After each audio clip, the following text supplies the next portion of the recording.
अस्सलाम वालेकुम dear students, मेरा नाम हज़रत बिलाल है और आज हम डिस्कशन कर रहे हैं सेजरिटीज़ की फ़िज़िक्स का पोर्शन है। तो फर्स्ट एमसीक्यू है एमसीक्यू 123। हमें स्टेटमेंट गिवन है, work done on a body against the force of friction is positive, negative, zero, positive as well as negative. याद रखिए हमने वर्क डन के बारे में पढ़ा है कि work done by the friction force. फ़र्ज़ करें ये मेरे पास एक बॉडी है, मैं इस पर फोर्स लगा रहा हूँ एफ, और ये फोर्स की ही डायरेक्शन में मूव हो रही है, मोशन कर रही है। तो work done by the applied force हमेशा के लिए हमने पढ़ा है पॉजिटिव होगा। Work done by the friction force अगर आपसे कहे तो ये क्या होता है, नेगेटिव होता है।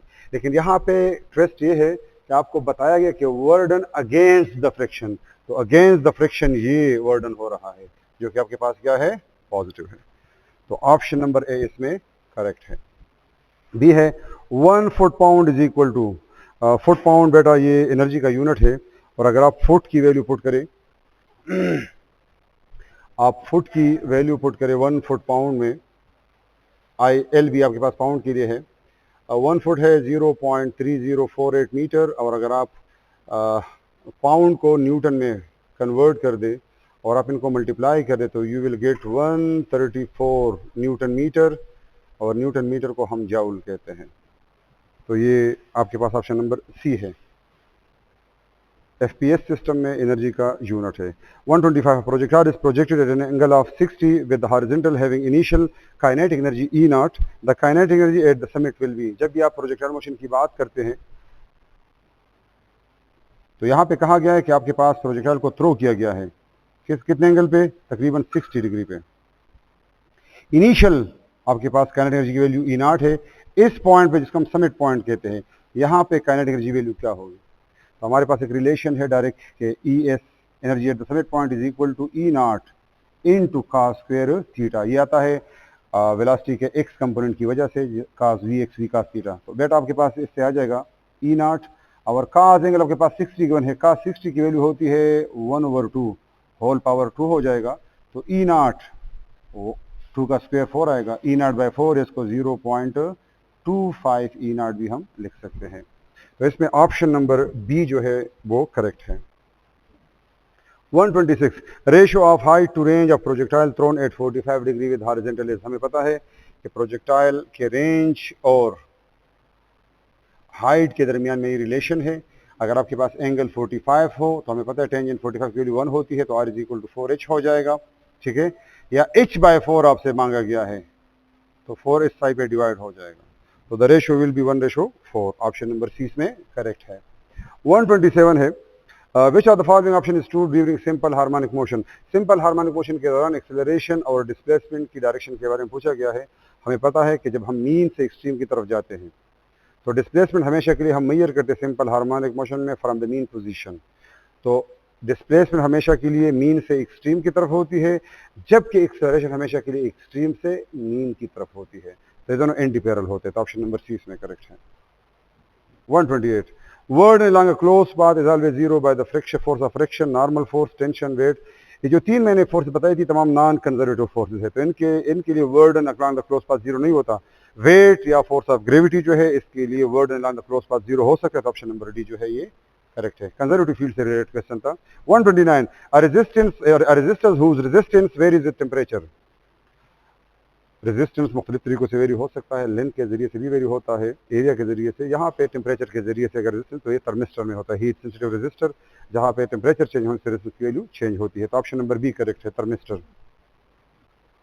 130 the dimension of R C whole inverse are those of. हमें पता है कि आर सी को आपने लिखा था the product R see that is time constant, ठीक है, टाइम पीरियड टाइम कांस्टेंट। अगर हम आर इस तो टाइम का यूनिट क्या सेकंड है बेटा, अगर हम आर सी इनवर्स लिखते हैं तो ये पर सेकंड हो जाएगा, और पर सेकंड हमें पता है किस चीज़ का यूनिट है, फ्रीक्वेंसी का है। तो the correct option is option number B यहाँ पे। 131 है two conducting spheres of radii r1 and r2 are at same potential the ratio of their charge is. दो स्फीयर्स है, दोनों का दो स्फीयर्स है बेटा,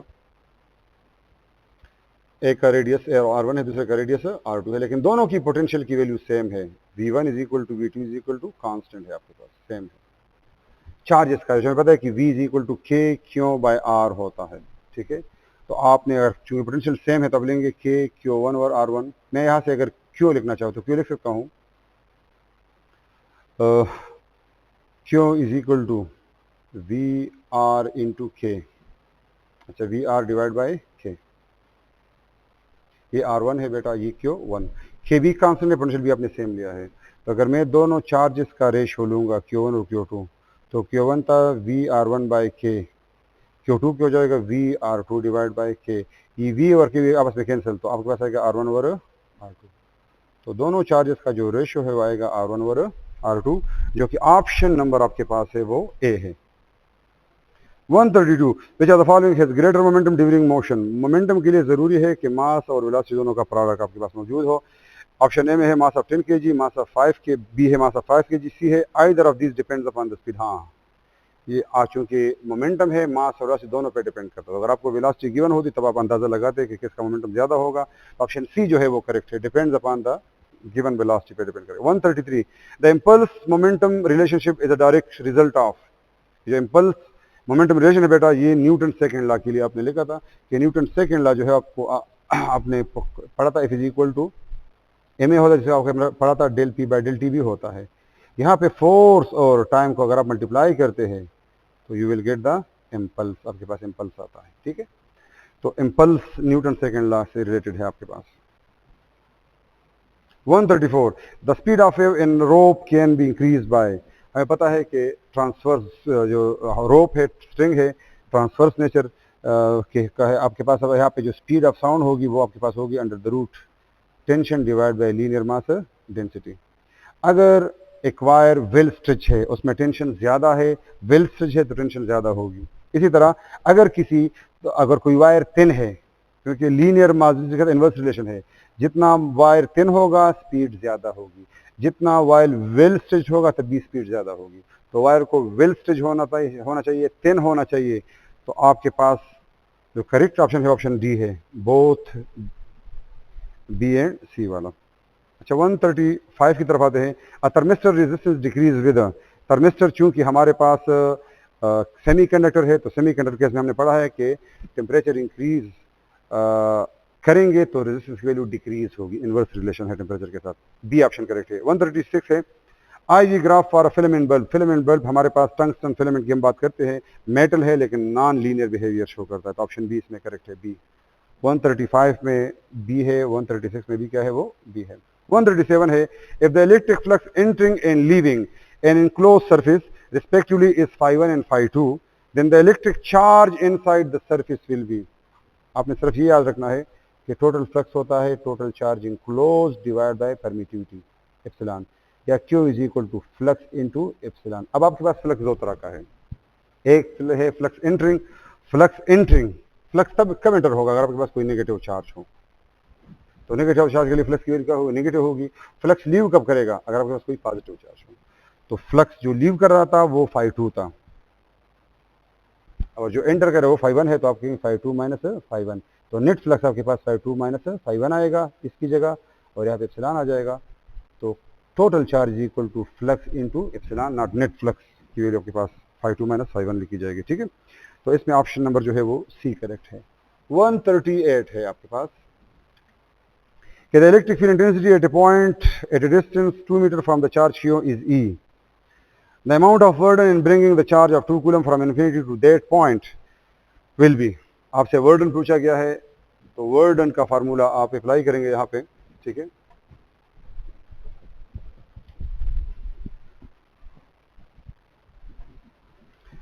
पोटेंशियल के केस में अगर आप वर्डन अप्लाई करते हैं तो वर्डन की वैल्यू बेट आपको मिलेगी W is equal to Q into delta V।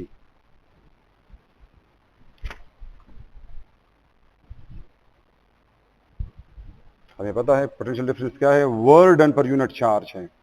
अगर वर्क निकालना है तो डेल V इंटू Q हो जाएगा, या Q इंटू डेल V हो जाएगा, ठीक है। अब आपके पास चार्ज गिवन है 2 कूलम, फील्ड आपके पास R की वैल्यू आपके पास गिवन है 2 मीटर।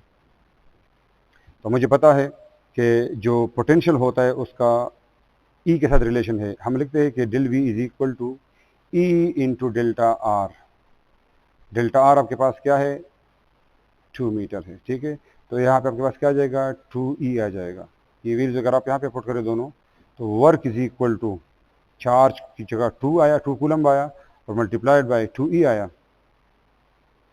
तो 2 2 ज़ा 4E, तो वर्ड आपके पास 4E जूल आ जाएगा। तो इसमें जो करेक्ट ऑप्शन है वो ऑप्शन नंबर बी है।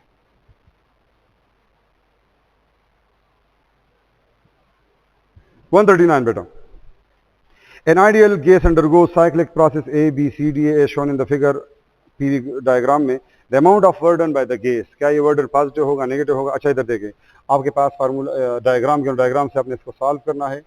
आपके पास दो प्रोसेस, एक आइसोकोरिक भी है और आइसोबैरिक भी है। डायग्राम बेटा ये इस तरह ड्रा हुआ है आपकी बुक में, ये इस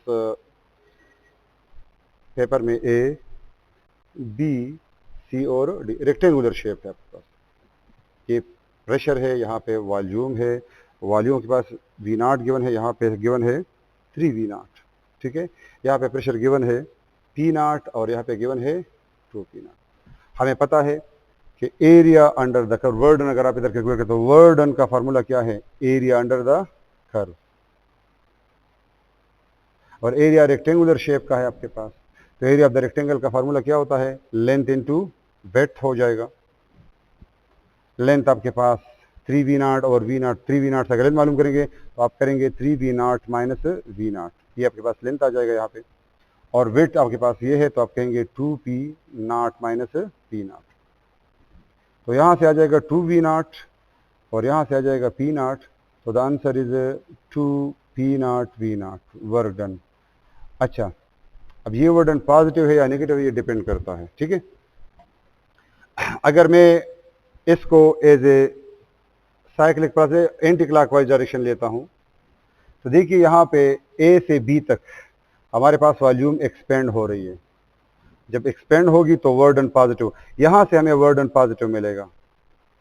और यहाँ पे आप देख रहे हैं कि आपके पास वॉल्यूम कम हो रही है, तो यहाँ पे चूंकि कंप्रेशन हो रही है तो वर्क डन क्या होगा, नेगेटिव होगा। चूंकि यहाँ पे चेंज नहीं आ रहा वॉल्यूम में, तो यहाँ पे वर्क डन की वैल्यू क्या आएगी, 0 आएगी। अब के मेरा कहने का मतलब यहाँ पे वर्क डन पॉजिटिव हो या नेगेटिव, आपके पास दो ऑप्शन है, प्लस भी है और माइनस भी है। तो अगर मैं इस तरह जाऊंगा तो ये वर्क डन पॉजिटिव है, वर्क डन नेगेटिव है। अच्छा, इसको मैं एक्सप्लेन करता हूँ। अगर मैं इस ग्राफ को ये एक्सपेंशन वाले तो बेटा, तो मेरे पास ग्राफ ये आता है। अब इस ग्राफ के नीचे इतना एरिया आता है आपके पास, इस ग्राफ के लिए एरिया ये आता है, वर्क डन इससे रिप्रेजेंट होगा। जबकि उस ग्राफ के लिए अगर मैं डिस्कस करूंगा ऊपर वाले C से BD तक, तो वो यहाँ पे आ रहा है, तो वहां पे अगर मैं देखता हूं तो मेरे पास एरिया ज्यादा आ रहा है। तो इस केस में ये नेगेटिव वर्क डन था, नेगेटिव वर्क डन के लिए एरिया ज्यादा है तो नेगेटिव वर्क डन ज्यादा है। नीचे पॉजिटिव वर्क डन था उसके लिए एरिया कम है। तो अगर आप नेट वर्क डन की बात करेंगे तो चूंकि नेट वर्क डन नेगेटिव ज्यादा था, नेगेटिव वर्क डन आपके पास ज्यादा है, पॉजिटिव कम है, तो नेट वर्क डन आपके पास क्या होगा, वो नेगेटिव होगा। तो आपने करेक्ट ऑप्शन जो चूज करना है वो minus 2P not V not choose करना है। आप एरिया देखिए, इसके लिए एरिया इतना बनता है जबकि इसके लिए एरिया आपके पास ये ज्यादा बनता है। तो नेगेटिव वर्क डन का एरिया ज्यादा है बनिस्बत पॉजिटिव वर्क डन के, तो हम हमारे पास नेट वर्क डन जो होगा वो नेगेटिव कहलाएगा। तो the correct option is minus B, minus जो बी है माइनस 2P V नॉट। 140 है बेटा, a gas expands under constant pressure from volume V1 to V2, the work done by the gas, simple work done जब भी होगा by the gas तो Q into delta V है, ठीक है। और आपके पास अच्छा P इंटू डेल्टा V है, P इंटू डेल्टा V है, यहाँ पे P अपनी जगह पे, और आपको पता है डेल्टा V है V2 minus V1। So the correct option is option number A. 141 है, a proton moving with velocity v collides elastically with a stationary alpha particle. The velocity of proton after the collision is अच्छा, यहाँ पे हमारे पास collision का process है। यहाँ पे alpha particle है जो कि रेस्ट में है, तो इसकी वेलोसिटी क्या होगी, 0 होगी, और प्रोटॉन जा रहे उससे कोलाइड करेगा। अब ये कह रहे हैं कि प्रोटॉन की इसकी जो वेलोसिटी है प्रोटॉन की, वो आफ्टर द कोलिजन क्या होगी। तो बेटा हमें पता है कोलिजन के प्रोसेस में ये तो आपके पास स्टेशनरी है, जब ये टकरा जाएगा स्टेशनरी है, इसकी वेलोसिटी मांगी है, तो आप कहेंगे V1 prime is equal to, formula क्या है, M1 minus M2 divide by m1 plus m2 into आपके पास वेलोसिटी क्या है, v है इनिशियल वेलोसिटी।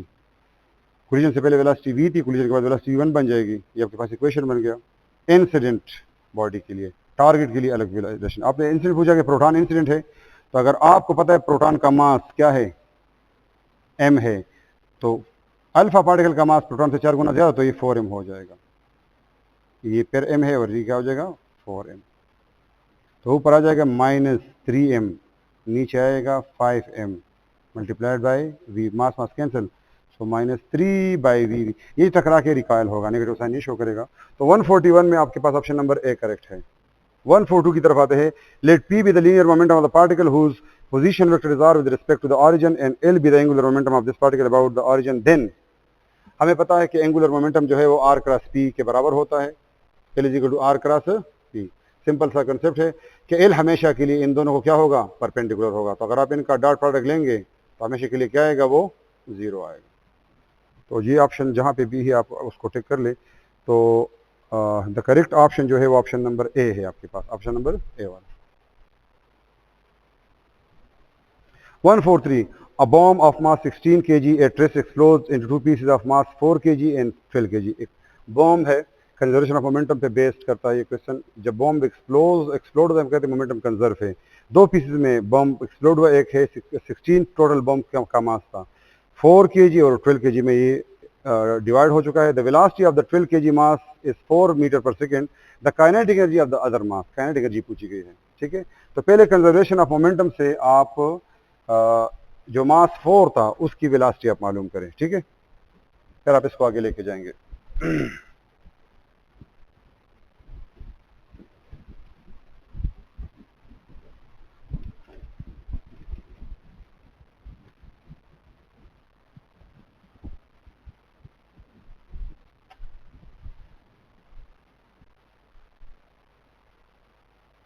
अच्छा जी, तो बॉम्ब है बेटा, बॉम्ब था 16 kg का, ये एक्सप्लोड हुआ है दो पीसेस में, ठीक है। आप इस तरह कर ले इसको, ये पीस बड़ा है, ये पीस छोटा सा है। अच्छा, इसका मास 12 kg है, इसका मास 4 kg है। इसकी वेलोसिटी 12 kg की जो वेलोसिटी हमें गिवन है वो है 4 मीटर पर सेकेंड। फर्स्ट करिए m1 है, तो इसकी वेलोसिटी v1 होगी जो कि है 4 मीटर पर सेकेंड। ये है मास m2 और इसकी जो वेलोसिटी हमें नहीं मालूम। तो पहले कंजर्वेशन ऑफ मोमेंटम से initial momentum is equal to the final momentum, हमारे पास m1 v1 आ जाएगा m2 v2 के बराबर। हमने v2 निकालनी है, तो m1 v1 divide by m2 हो जाएगा। m1 क्या है हमारे पास 12, v1 क्या है 4 डिवाइड बाय मास क्या है 4, 4 के साथ कैंसिल, सो v2 हमारे पास आ गई 12 मीटर पर सेकेंड। हमने काइनेटिक एनर्जी m2 की निकालनी है, तो काइनेटिक एनर्जी का फार्मूला है हाफ mv2 स्क्वायर। ये 4 kg वाले मास की पूछ रहे, अदर मास 4 kg है, तो 1/2 मास 4 है, वेलोसिटी है 12, होल स्क्वायर ले लें, 2 2 ज़ा 4 हो जाएगा और ये 144। The answer is 288 joule. इसमें थोड़ी कैलकुलेशन है, answer is option number B. 144 during uniform circular motion centripetal acceleration is 0, centrifugal is 0, tangential acceleration is 0। तो टेंजेंशियल 0 होती है क्योंकि यूनिफॉर्म सर्कुलर मोशन में मैग्नीट्यूड सेम रहता है। जब वेलोसिटी का मैग्नीट्यूड चेंज होता है तब टेंजेंशियल पैदा होती है। क्योंकि यूनिफॉर्म सर्कुलर मोशन में मैग्नीट्यूड सेम रहता है तो टेंजेंशियल 0 होगी, डायरेक्शन चेंज होगी तो सेंट्रीपिटल या सेंट्रीफ्यूगल पैदा होगी, वो 0 नहीं होती। वो इसमें correct option option number C है 144 में। 145 है a conductor carrying current of 2 ampere having length of 0.5 metre is placed in the direction of magnetic field of 1 tesla the force experienced by the conductor. आपने पढ़ा हुआ है कि जब भी आप करंट कैरिंग कंडक्टर को मैग्नेटिक फील्ड के पैरेलल में रखते हैं तो formula is equal to I L B sine theta. तो पैरेलल रखने से एंगल 0 हो जाएगा, साइन 0 की वैल्यू 0 होती है, तो फोर्स क्या हो जाएगा 0 हो जाएगा। आपने इस फार्मूले से इसको करना है, साइन 0 है तो फोर्स क्या हो जाएगा 0 हो जाएगा। तो इसमें जो करेक्ट ऑप्शन आपके पास आता है वो है ऑप्शन नंबर डी। 146 को देखिए, शाबाश। During beta negative decay a neutron is converted into, beta negative decay में बेटा न्यूट्रॉन कन्वर्ट होते हैं प्रोटॉन में, इलेक्ट्रॉन में। और साथ में एंटी न्यूट्रिनो में, तो बी ऑप्शन इसमें करेक्ट है। 147 जो है उसको देखें। Two trailers x with mass 1400 kg and y with mass of 1600 kg are being pulled with the same speed। दो ट्रेलर है जिनको हम सेम स्पीड के साथ पुश कर रहे हैं, पुल कर रहे हैं, अच्छा पुल्ड हुए हैं। एक है 400 kg का और एक है 1600 kg का, दोनों की स्पीड सेम है। कह रहे काइनेटिक एनर्जी का रेशो निकाले, लेकिन y का x के साथ निकाले। तो काइनेटिक एनर्जी जो है हमने E से रिप्रेजेंट किया हुआ है, वो है हाफ mv²। अगर आपके पास v सेम है तो E और m के दरमियान कौन सा डायरेक्ट रिलेशन है? तो मैं लिखूंगा अगर EY बाई EX, तो पहले मैं मास ऑफ द y लिखूंगा, फिर मैं मास ऑफ द x लिखूंगा। y का मास है 1600 kg, x का मास है 400 kg। तो the correct option is 4:1, A option correct है इसमें। 148 है the commercial unit of electric energy that is kilowatt hour. Simple सा है। At which position will be the closed RF pipe has fundamental frequency of 100 Hz, which of the following will not be its higher harmonics? आपको जितने भी option given है 200, 400, 400 और 600 hertz जो given है frequencies, ये तमाम इवन है। हमें पता है क्लोज ऑर्गन पाइप में हमारे पास 8 मल्टीपल ऑफ फ्रिक्वेंसीज बनती है, इवन नहीं बनती है। ये तमाम के तमाम रॉन्ग है, तो ऑल हम इसका ऑप्शन होगा। करेक्ट ऑप्शन इज ऑल, इनमें से कोई भी नहीं हो सकता। 151 क्या है? For each degree rise in temperature the speed of sound in air increases by. हमें पता है कि speed of sound her degree के लिए राइज करता है 0.6 मीटर पर सेकेंड। अगर आप सेंटीमीटर में कन्वर्ट करेंगे तो आप 100 से मल्टीप्लाई करें, तो ये बन जाएगा सेंटीमीटर पर सेकेंड, जो कि बनेगा 60 सेंटीमीटर पर सेकेंड। इसमें करेक्ट ऑप्शन जो है ऑप्शन नंबर बी है।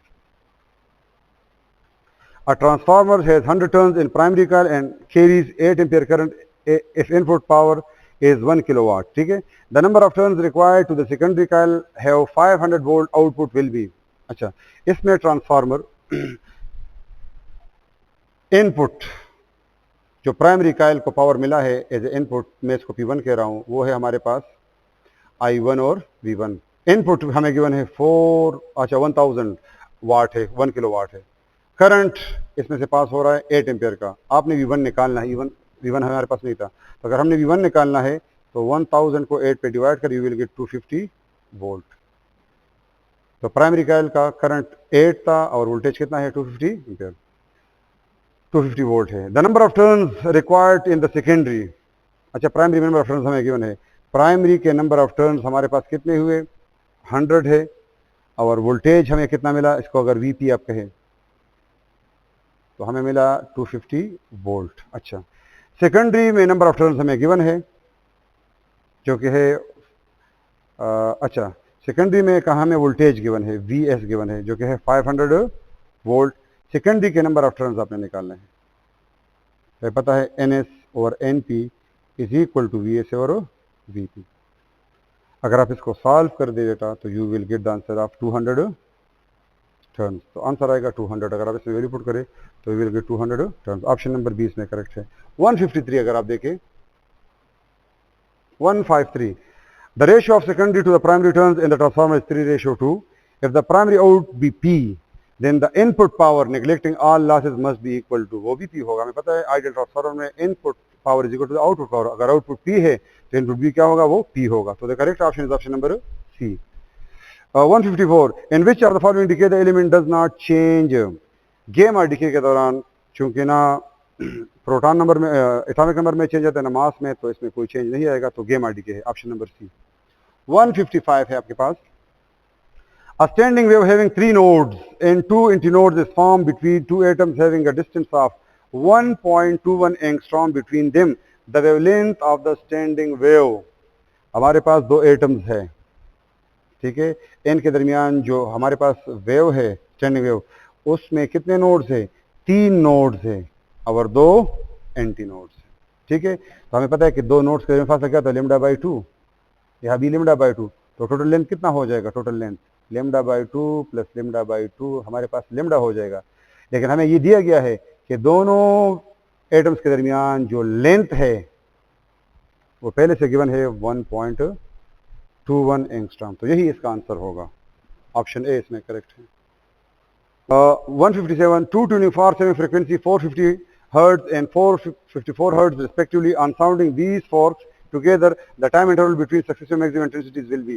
Beats पूछा गया है बेटा, तो फ्रिक्वेंसी ऑफ बीट्स में पता है F A minus F B हो जाएगा। एक है हमारे पास फ्रिक्वेंसी 454, दूसरी 450, तो बेटा यहाँ पे बीट फ्रिक्वेंसी जो हमारे पास आएगी, जिसको हम एन से रिप्रेजेंट करते हैं, किससे, एन से, तो 4 हर्ट्ज आएगी। हमसे पूछा गया टाइम बिटवीन, तो टाइम और बीट, अगर आपने टाइम निकाला तो टाइम और फ्रिक्वेंसी का, टाइम पीरियड और फ्रिक्वेंसी का आपस में क्या रिलेशन है, इनवर्स है, तो time will be equal to 1 over n, it means 1 over 4। तो the correct option here is option number A. 158 अगर आप देखिए, two sound waves with wavelength 5 meter and 5.5 meter respectively, each propagate in a gas with a velocity of 330 meter per second. We expect the following number of beats per second. कितने beats produce होंगे? अगर आपके पास wavelength और speed given है, आपने सबसे पहले frequencies निकालनी है और फ्रीक्वेंसीज निकालने के बाद आप बीट फ्रीक्वेंसी निकालेंगे इससे, ठीक है। लेमडा 1 गिवन है और लेमडा 2, लेमडा 1 है 5 मीटर, लेमडा 2 जो गिवन है वो है 5.5 मीटर, ठीक है। तो यहाँ से आप वी आपके पास है 330 मीटर पर सेकेंड, तो अगर आप F1 निकालेंगे वो आ जाएगा V बाय लेमडा 1, तो 330 divide by 5, the answer is 66 hertz. तो अगर आप F2 निकालेंगे V बाय लेमडा 2 हो जाएगा 330 divide by 5.5, the answer is 60 hertz. आपने बीट्स फ्रिक्वेंसी निकाली, नंबर ऑफ बीट्स, तो F1 माइनस F2 हो जाएगा, तो 66 माइनस 60 से आपके पास 6 हर्ट्ज आ जाएगा, तो 6 बीट्स पर सेकेंड आपके पास प्रोड्यूस होंगे, तो ये ऑप्शन नंबर बी है। 159 में, a particle is moving in a circle with uniform speed, its motion is periodic and simple harmonic, periodic but not simple harmonic, non periodic, none of these। तो बेटा periodic है लेकिन simple harmonic motion नहीं है, option B इसमें correct है। 160 आपने इसकी एग्जांपल पढ़ी है चैप्टर नंबर 7 में।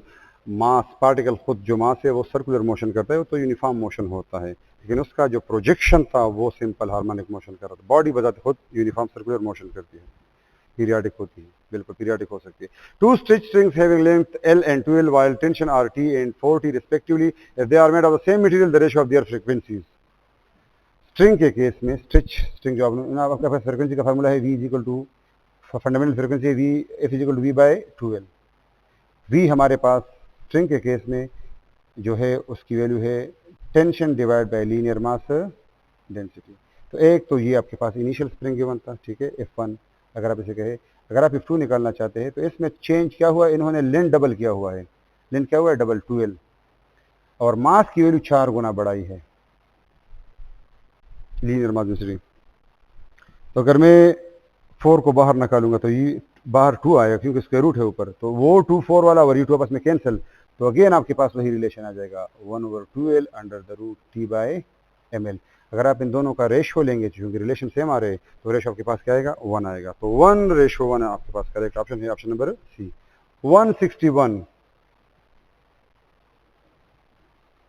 the tension in the piano wire is 10 Newton, what should be the tension in the wire to produce a note of double the frequency।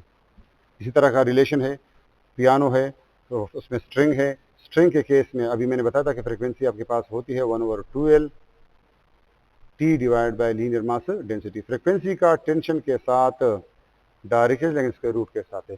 अगर आप फ्रीक्वेंसी को डबल करना चाहते हैं, ठीक है, तो ये किस तरह डबल होगा, अगर आप इसको 4 गुना बढ़ाएं तो टेंशन 4 गुना बढ़ेगा, तब आपके पास फ्रीक्वेंसी। अगर आप टेंशन को 4 गुना बढ़ाएंगे तो स्क्वायर रूट इसका आएगा डबल, तो आपके पास फ्रीक्वेंसी क्या हो जाएगी, वो डबल हो सकती है। तो टेंशन पहले आपके पास था 10 न्यूटन, जब ये 4 मल्टीप्लाई करेंगे तो ये 40 न्यूटन, तो अगर आप टेंशन को 40 न्यूटन करेंगे तब फ्रीक्वेंसी डबल हो सकती है। तो इसमें जो करेक्ट ऑप्शन है वो ऑप्शन नंबर सी है। 162 है, two charges 2Q plus 2Q and minus 2Q are enclosed by the Gaussian surface and a third charge plus 4Q is lying outside it, the total flux through the Gaussian surface। बेटा simple सा question है, दो charges जो है वो अंदर पड़े हैं और एक चार्ज जो है वो बाहर पड़ा है। आप गाज़िला में चार्ज इंक्लोज की बात करते हैं तो नेट चार्ज यहाँ से 0 आएगा, बाहर के चार्ज के लिए फ्लक्स की वैल्यू से भी 0, तो टोटल फ्लक्स आपके पास 0 आना चाहिए। तो 162 में जो है ऑप्शन नंबर डी करेक्ट है। 163 है, by Gauss law the total flux through close surface is independent of. Gauss law में जो फ्लक्स है वो डिपेंड करता है चार्ज इनक्लोज पे करता है, मीडियम पे करता है, शेप और ज्योमेट्री पे ये डिपेंड नहीं करता। तो ऑप्शन नंबर सी इसमें करेक्ट है। 164 क्या है बेटा? Which of the following which is true about terminal potential difference and EMF when no current is drawn from the circuit. हमें पता है कि जब सर्किट से करंट ड्रा होता है, बैटरी से करंट जा रहा होता है सर्किट में, तो तब हम कहते हैं कि टर्मिनल पोटेंशियल डिफरेंस की वैल्यू ईएमएफ से कम होती है, क्योंकि इंटरनल रेजिस्टेंस की वजह से कुछ पोटेंशियल ज़ाया हो जाता है। लेकिन जब एक सर्किट से करंट ड्रा ही नहीं होता तो टर्मिनल पोटेंशियल डिफरेंस जीरो होगा, ईएमएफ आपके पास वही रहेगा, उसमें कोई चेंज नहीं आता। तो EMF VT should be zero, दोनों जीरो नहीं हो सकते, वीटी को जीरो होना चाहिए। बी 165 आपके पास जो है Bohr's radius is equal to, हमें पता है कि बोहर्स का जो रेडियस है आर नॉट, उसकी वैल्यू हम लेते हैं 0.53 10⁻10 मीटर, मैंने सेंटीमीटर में दिया है, तो the correct option is -8 centimetre. Simple सा है, ऑप्शन सी इसमें करेक्ट है। 166 है the value of first excitation potential of the hydrogen atom. Hydrogen atom के फर्स्ट एक्साइटेशन पोटेंशियल की वैल्यू अगर आपने मालूम करनी है तो आप इलेक्ट्रॉन को जंप करवाएंगे from the ground state in 1 to first excited state in2। तो in1 आपके पास है 1, in2 की वैल्यू आपके पास क्या होगी? 2 होगी। अच्छा, अगर आपने E1 निकालना है तो -E0 डिवाइड बाई n² फार्मूले से आ जाएगा, -13.6 इलेक्ट्रॉन। अच्छा, इलेक्ट्रॉन वोल्ट इसकी वैल्यू है। E2 की अगर आपने वैल्यू निकालनी है तो आप इसको 2 से डिवाइड करेंगे, तो -13.6 डिवाइड बाई 4 से आपके पास आ जाएगा -3.4 इलेक्ट्रॉन वोल्ट। ठीक है, तो जब ये N1 से N2 में जंप करेगा तो एनर्जी का जो डिफरेंस होगा वो आपके पास आ जाएगा E2 माइनस E1। आपके पास यहाँ पे आएगा -3.4 -13.6 यूनिट है इलेक्ट्रॉन वोल्ट दोनों का। ठीक है, द आंसर इज ये माइनस माइनस प्लस हो जाएगा, तो the answer is 10.2 electron volt. मैंने पोटेंशियल मांगा है, तो पोटेंशियल तो एक्साइटेशन एनर्जी मैंने निकाली। एक्साइटेशन पोटेंशियल निकालना हो तो एक्साइटेशन एनर्जी पर यूनिट, अच्छा आप पोटेंशियल को लेते हैं work done per unit charge. ठीक है, चार्ज ई हम लिखते हैं। एक्साइटेशन पोटेंशियल है तो फर्स्ट आपने एक्साइटेशन ई वर्क डन की जगह एक्साइटेशन एनर्जी लिखनी है और चार्ज की जगह ई। 10.2 electron volt divide by E cancel, तो 10.2 वोल्ट आ जाएगा। तो इसमें जो करेक्ट ऑप्शन है वो आपके पास ऑप्शन नंबर बी है।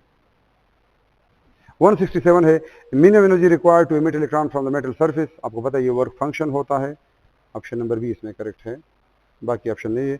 168 which relation is true about Compton's effect. आई यहाँ पे इंसिडेंट के लिए गिवन है और एस फॉर स्कैटर्ड। याद रखिए जब आपके पास कॉम्पटन्स इफेक्ट होता है तो ऑप्शन ए है frequency of the incident photon is greater than frequency of the scattered, wavelength of the incident is greater than wavelength of the scattered, frequency का रेशियो लेस देन फ्रीक्वेंसी का wavelength का ratio greater than 1। तो इसमें जो correct option है बेटा option number ए है। Incident photon की फ्रीक्वेंसी ज़्यादा होती है, जब ये स्ट्राइक करेगा तो इसकी स्केटर्ड फोटोन की एनर्जी कोलिजन की वजह से कुछ एनर्जी ये इलेक्ट्रॉन को दे जाएगा फोटोन। ठीक है, तो फ्रीक्वेंसी में कमी आती है, तो इंसिडेंट फ्रीक्वेंसी स्केटर्ड से ज़्यादा होती है, तो ऑप्शन नंबर ए करेक्ट है।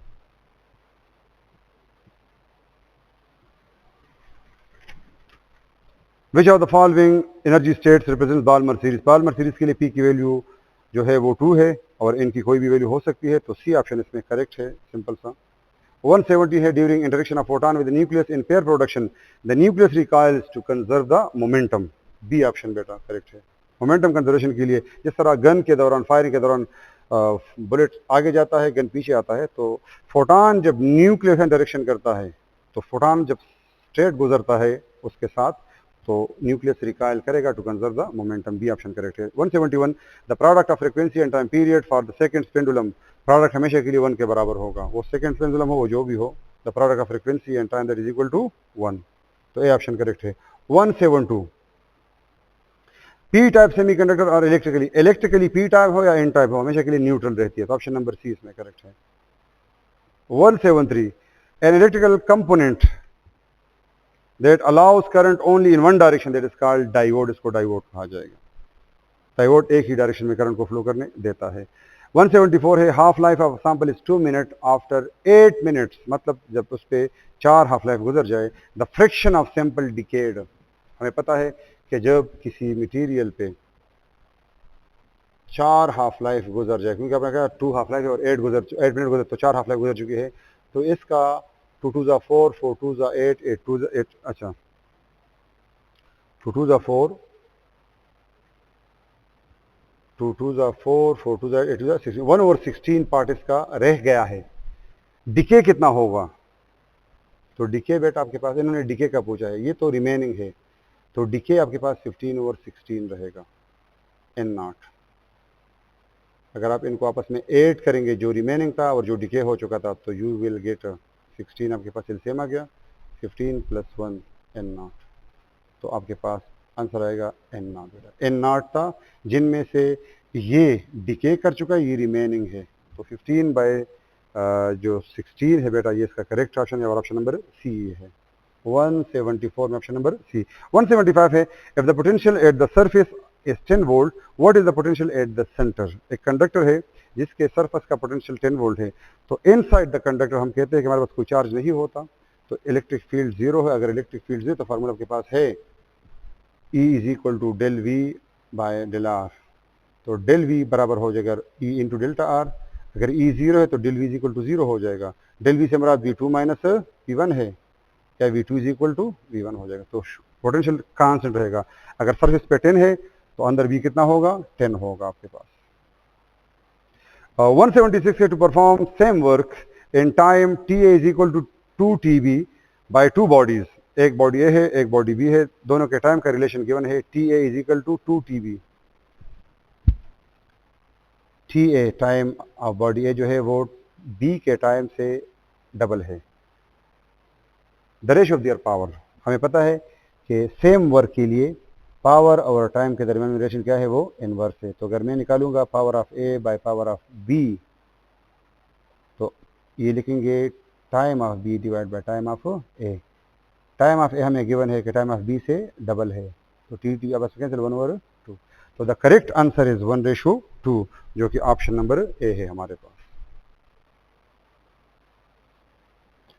तो ये थी आज की डिस्कशन, जो टेस्ट था उसके बारे में हमने कर ली। उम्मीद है आप लोग को समझ आई होगी। इंशाल्लाह नेक्स्ट सेशन में फिर मुलाकात होगी। अल्लाह हाफिज़, थैंक यू।